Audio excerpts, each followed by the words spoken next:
eskerrak emotera etorri naiz eta zoriontzera bai udala, bai rugby taldia. Lorpen horiek ez dira holan meseresetik sortzen, hor eta kirola dan neurrizan eta kirola hori dalako talde lan handi bat da. Udala beti babesten eta elkarlan horretan, azkenerako danok saletuok, bateko eta besteko saletuok, halako asteburu eder bat pasatzeko aukeria izango du, berdintasuna ospatzen eta aldarrikatzen. Ekimena, bigarrenez Eibarren, eta zalantzarik ez dakat hurrengo edizio batzuk bai hementxe ospatuko dirala, bai horrena eta beste kirol askotako bat.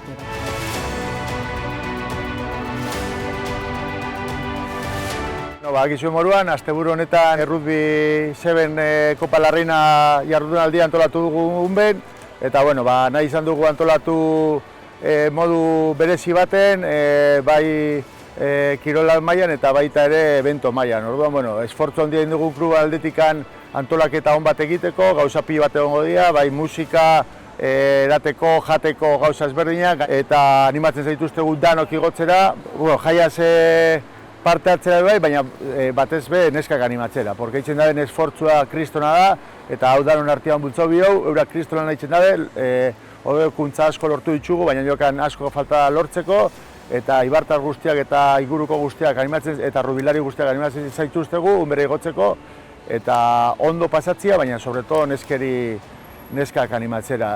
Nahi dugu lortzia unbe betetzia, hasi que zuen eskulagatzen dugu, lagundu guri eta animo.